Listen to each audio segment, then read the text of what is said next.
Chilli powder అన్ని రకాల వంటలకు పచ్చళ్లకు సరైన chilli powder. No colour no chemicals. అమ్మాయి గారు అబ్బాయి గారు చెప్పారా అమ్మా? ఆయనకి చెప్పాల్సిన అవసరం నాకేంటి? ఇది నాకు సంబంధించిన విషయం. కోప్పడకండి అమ్మా. చెప్పారా అని అడిగాను. డాక్టర్ గారితో చెప్పానమ్మా. ఈ ఉండమాత్ర ఇచ్చారు. భగవంతుని తలుసుకుని వేసుకోండి. గాల్లోంచి వచ్చే ఆ పసిపేణం గాల్లోనే కలిసిపోద్ది.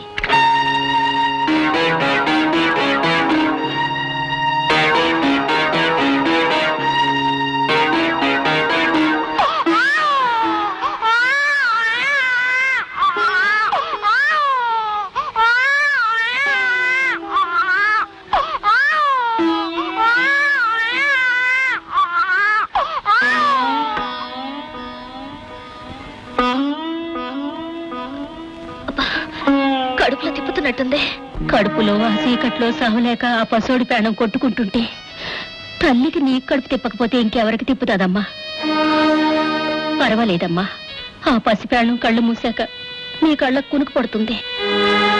తలారా చావు స్నానం చేసి హాయిగా పడుకోండమ్మా.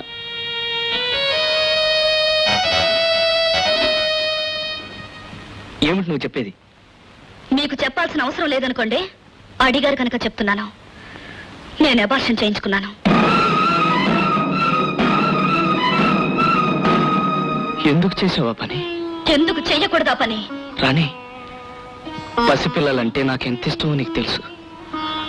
బాబాయ్ పిన్ని మనకి పుట్టబోయే బిడ్డ కోసం 1000 కళ్ళతో ఎదురు చూస్తున్నాను తెలిసి ఈ పని ఎలా చేసావు?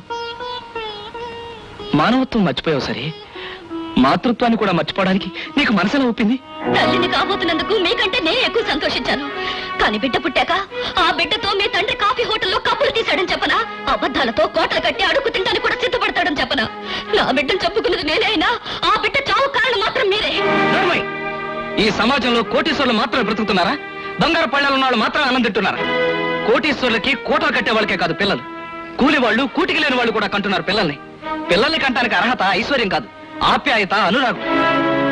రేపు నువ్వు కోరుకుంటున్నట్టు నేడు కోట్లు సంపాదించి కోటలు కట్టి నడిపించినా నీకు పిల్లలు లేకపోతే నిన్ను గొడ్రాలంటారే తప్ప కోటీశ్వరులు కదా అని నిన్ను తల్లి అని ఎవరో పిలవరు.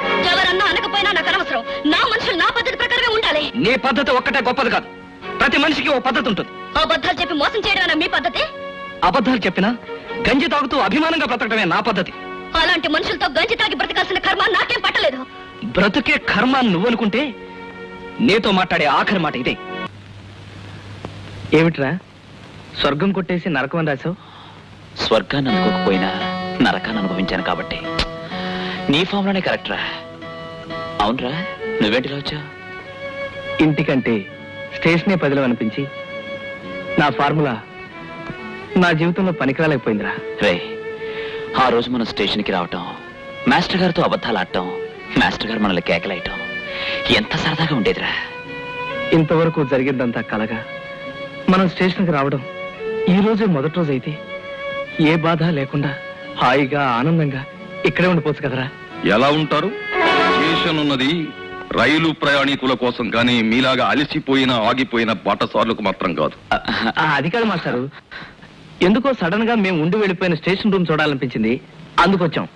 నేను కూడా అందుకే వచ్చాను. ఆ రోజు బ్రతుకు తెరువు కోసం అబద్ధం ఆడారు, ఈ రోజు బ్రతుకు బరువై అబద్ధం ఆడుతున్నారు. Am I right? ఆ రోజు మీతో అబద్ధం చెప్పడానికి ఉన్న ధైర్యం ఈ రోజు నిజం చెప్పడానికి లేదు మాస్టారు. ఆ రోజు మీరు అబద్ధం ఆడినప్పుడు మీరు ఏ దిక్కు లేని వాళ్ళని నాకు తెలుసు. అలాగే ఈ రోజు ఏ పరిస్థితుల్లో ఇక్కడికి వచ్చారో కూడా నాకు తెలుసు. అందని పళ్ళ కోసం ఎగిరి కుప్పగూలిపోయిన వాడు ఒకడు, జీవితంలో పరిగెత్తలేక అలిసిపోయిన వాడు ఇంకొకడు. ఇలాంటి పరిస్థితులు మీ జీవితంలో ఎదురవుతాయని నాకు ముందుగానే తెలుసు. క్రూర మృగాల్ని సైతం మనిషి మచ్చిక చేసుకుని సహజీవనం సాగిస్తున్న ఈ రోజుల్లో నీ భార్యను దారిలోకి తీసుకురాలేకపోయావు. అది నీ అసమర్థత కాదా? కొండ మీద కోతి కావాలి అని ఆమె అడిగితే కోతేమిటి కొండనే తీసుకొచ్చిస్తాను అని అబద్ధం ఆడావు. అది నీ తప్పవునా కాదా? ప్రతిదానికి చిరునవ్వుతో దాటేయడం గొప్ప కాదు, ఆ నవ్వు మనసారా నవ్వుతున్నావా లేదా అన్నది ముఖ్యం. అది ముఖ్యం. వాడికి లేని అదృష్టం నీకున్నా లేనిపోని గొప్పలకి పోయి నువ్వు దురదృష్టవంతుడు అయిపోయావు. మనకున్న దానితోనే తృప్తిగా బ్రతుకుదామండి అనే నీ భార్య మాటలు నీకు చాదస్తమనిపించాయి. జీవితం అంటే ఊహలతో కోటలు కట్టడము కాదు, ఆ ఊహలు చెదిరిపోయినప్పుడు తప్పించుకు పారిపోవడము కాదు, నువ్వు చేసిన తప్పేమిటో తెలుసుకుని దాన్ని దిద్దుకోవడానికి ప్రయత్నించు. ఒరే చైతన్య, ఈ లోకమంతా నీ వెంటబడి తరుముకొస్తున్నా నీకు పర్వాలేదు. నిన్ను రక్షించేది నీ భార్య చిరునవ్వు. అది లేక అలమటించే వాళ్ళని చూసైనా దాని విలువేమిటో తెలుసుకో. ఒక్క క్షణం ఆలోచించి నువ్వేమి చేస్తే, నువ్వెలా ఉంటే నీ భార్య మనసారా ఆనందిస్తుందో తెలుసుకుని అలా ప్రవర్తించు. అప్పుడే నీ జీవితానికి సార్థకత. తప్పు చేసిన వాడు దిద్దుకోవడానికి వెళ్ళాడు. తప్పు దిద్దుకున్న వ్యక్తి నీ దగ్గరికి వచ్చే వరకు నువ్వు ఓర్పు వహించాలి. పరిస్థితుల కోసం నీ ఫార్ములాని మార్చుకో. కమా. ఈ దేశంలో ఉద్యోగాలంటే అంత తేలిగ్గా కనపడుతున్నాయా? ఇష్టం లేనప్పుడు వద్దంటానికి, కావలసినప్పుడు అడగటానికి. మీరు ఇలా అంటారని తెలిసేనా? కానీ సార్, ఈ ప్రపంచంలో నేను సమాధానం చెప్పుకోవాల్సిందే ఒక్క నా భార్యకే. ఆమె లక్షలు కోట్లు కావాలని కోరలేదు. ఏదైనా ఉద్యోగం చేసి తృప్తిగా బ్రతుకుదామంది. మళ్ళీ ఆ గడపతోకి ఆ మొహం చూడాలంటే నేను ఉద్యోగస్తులుగానే వెళ్ళాలి సార్. నీకన్నా క్వాలిఫైడ్ క్యాండిడేట్ నీకిస్తానన్న జీతం కన్నా తక్కువ జీతానికే ఎప్పుడో ఉద్యోగంలో చేరిపోయాడు. ఆ పోస్ట్ ఇప్పుడు లేదు. నాకే పోస్ట్ అయినా పర్వాలేదు, ఎంత జీతమైనా పర్వాలేదు, ఆఖరికి ప్యూనైనా సరే. నాకు కావాల్సింది ఉద్యోగం. ప్లీజ్ మీ కాలు పట్టుకో. మిస్టర్ చైతన్య, ఒక అసిస్టెంట్ పోస్ట్ ఉంది. అది నీకు ఇమ్మని మా కంపెనీ చైర్మన్ కి రికమెండ్ చేస్తాను.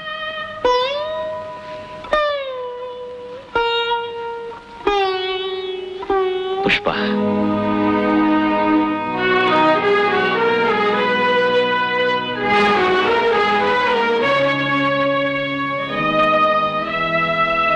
ఏమిటిది? మీరు ఆకాశానికి నిచ్చెన వేయటానికి నా దగ్గర మిగిలిన ఆఖరి ఆధారం. అంటే ఈ ఇల్లు మీ పేరున రాశాను. ఇది ఆ రోజే మా అమ్మ చేసుంటే ఈ రోజు నాకు అమ్మైనా మిగిలుండేది. ఆకాశానికి చేయి చాచి ఎగిరి కింద పడ్డాను.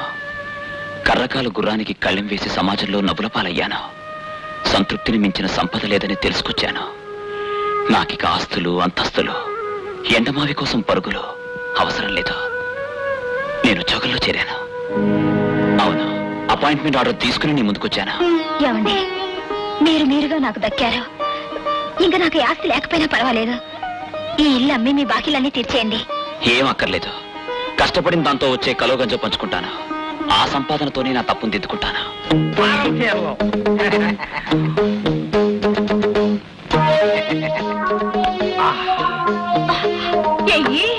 ఏంటి పొగలేదు, కొంచెం గట్టిగా వాచిని సింగిల్ టీ కోసం వారం రోజులు పోటీ పడే మనం ఇవాళ పట్టపగలే ఇసుకి తగే లెవెల్కి ఎదిగాము.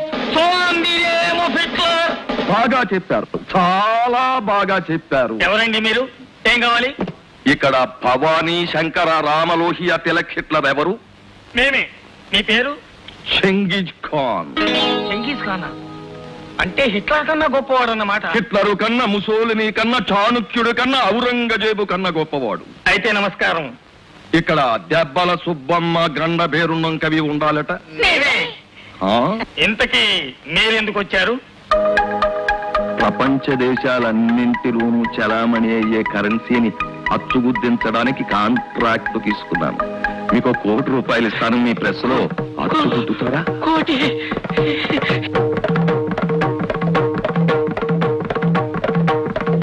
ఏమంటారు? ఏమైంది?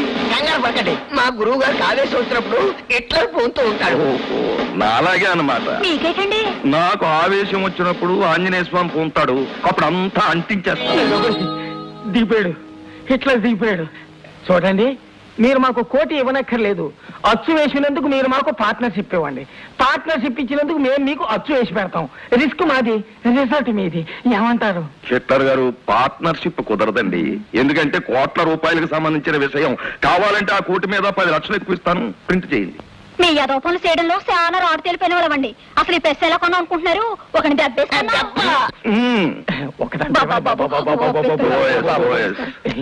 మిగతా పార్ట్నర్స్ సంతకాలు చేయించడానికి తీసుకొచ్చాను.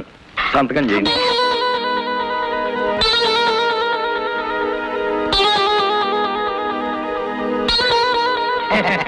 సంతకాలు అయిపోయాయి. ఇక చూసుకోండి రా. వాళ్ళెవరు? మన పార్ట్నర్సా? మేవేరా?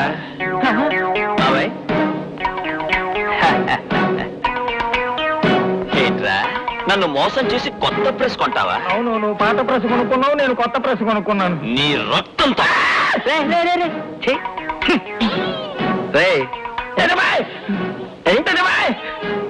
ఏంటిది?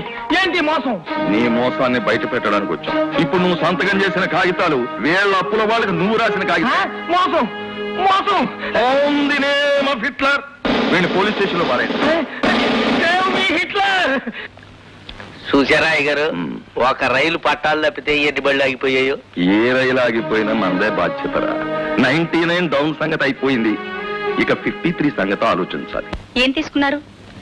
మా కూరగాయల అమ్మి ఏవో మాత్రలు ఇచ్చింది. నాటు మందా? అవును. చూడమ్మా, నువ్వు చదువుకున్న దానివి, మంచి చెడు తెలిసిన దానివి. పుట్టబోయే బిడ్డను చంపుకోవాల్సిన అవసరం ఏమొచ్చింది? నాకిష్టం లేక పిల్లల కోసం ఎంతో మంది పూజలు చేస్తూ తీర్థయాత్రలు తిరిగే ఈ రోజుల్లో కూడా పుట్టబోయే బిడ్డను చంపుకునే తల్లులు కూడా ఉన్నారన్నమాట. ఆఫ్ కోర్స్, ఒక డాక్టర్గా నేను ఈ ప్రశ్న మిమ్మల్ని అడగకూడదు, కానీ ఒక ఆడదానిగా హెచ్చరించాలనిపించింది, ఒక తల్లిగా అడగాలనిపించింది. ఎందుకింతగా చెప్తున్నానంటే నీ జీవితంలో తల్లి అయ్యే అవకాశం లేదు గనుక. అవును, నువ్వు బిడ్డను పోగొట్టుకోవటానికి వాడిన మందు బిడ్డతో పాటు గర్భసంచిని కూడా పాడు చేసింది. ఒక వారం రోజుల్లోగా ఆపరేషన్ చేసి గర్భసంచిని తీసేయాలి, లేకపోతే నీ ప్రాణానికే నష్టం.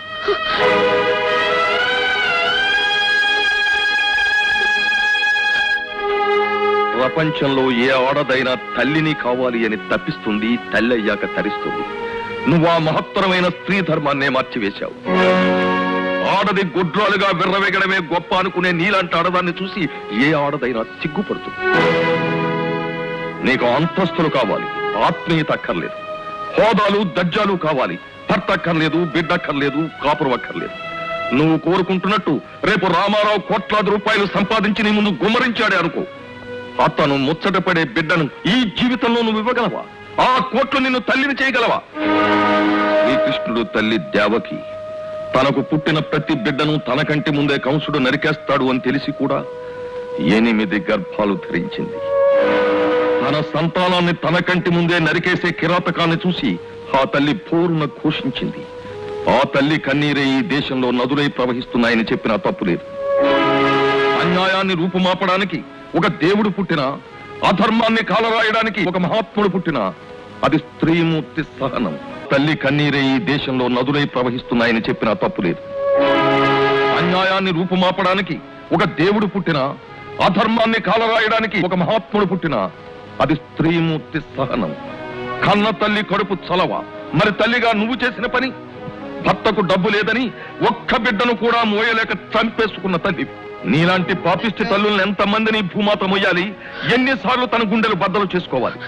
నువ్వే నాకు కన్న కూతురు అయి ఉంటే నువ్వు చేసిన పాపానికి బిడ్డ లేని తండ్రిగా అతను శిక్ష అనుభవించకుండా రామారావుకి నా చేతులతోనే మరో పెళ్లి చేసేవాడు.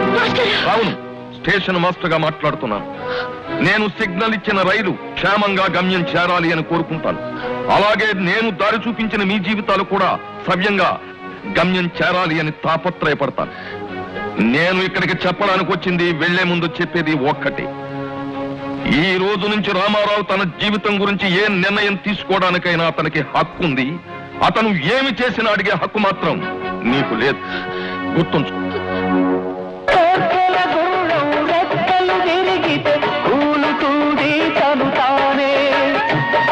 పగిలిపోతే నిండు బతుకు శూన్యం.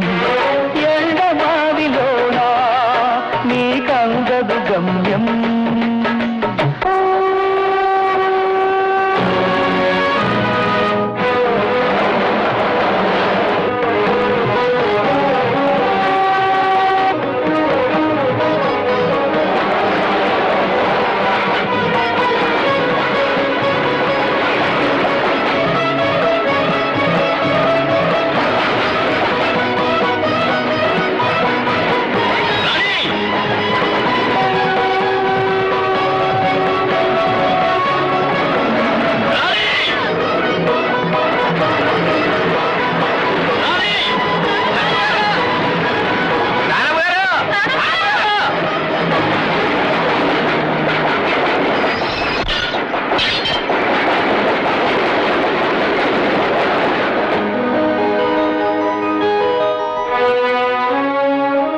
క్యాబిన్ లో ఉండగా భార్య పట్టాల మీదకి వెళ్ళినా ఏం పర్వాలేదు. సావడానికి సిద్ధపడ్డప్పుడే మనిషిలో నిజమైన మార్పు వచ్చినట్టు. తన తప్పు తెలుసుకుని నీ భార్య నీ దగ్గరికి వచ్చింది. ఇంకా అవుటర్లో ఉంచడం మంచిది కాదు. బయలుదేరు.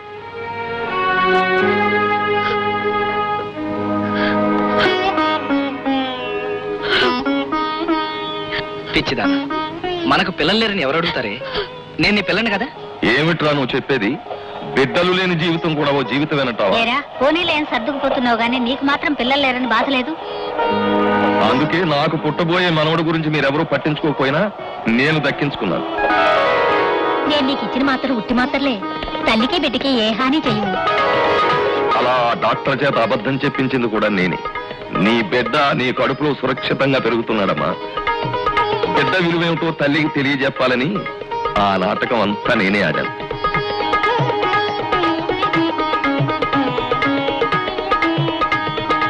ఏమిట్రా అంత హడావిడిగా వస్తున్నారు? ఏమైనా జరిగిందా? ఏమీ జరగలేదు. నువ్వు వస్తున్నావని తెలిసి అందరం రిసీవ్ చేసుకోవడానికి వచ్చావు, అంతకు మించేం లేదు. పరిస్థితులన్నీ చక్కబరిచి నీకు అప్పచెబుతానని చెప్పాను కదా. ప్రస్తుతం అందరూ హాయిగా ఉన్నారు, జాలీగా ఉన్నారు. సారో నమస్కారం. ఎల్లవారు నవ్వుతున్నారు. ఎనకి నిండా సంతోషంగా ఉండు. సారో ఎనకి 5 స్టార్ హోటల్కి లైసెన్స్ వచ్చుండు.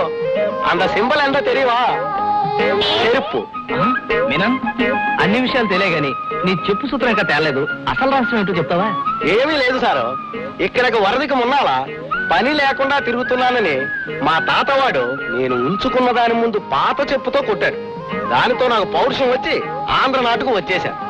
ఇంత పొజిషన్కెల్లా అంత సెరుపు దెబ్బతాన ఎల్లా సెరుపోవడ కారుణ్యం. రేయ్, నాకు మనవడు పుడితే మనం అందరం కలిసి ట్రాలీలో కంచికొస్తామని మొక్కున్నాం. ట్రాలీలోనా? అయితే మరో 3 మాసాల్లో మనం కంచికి వెళ్ళడం ఖాయం.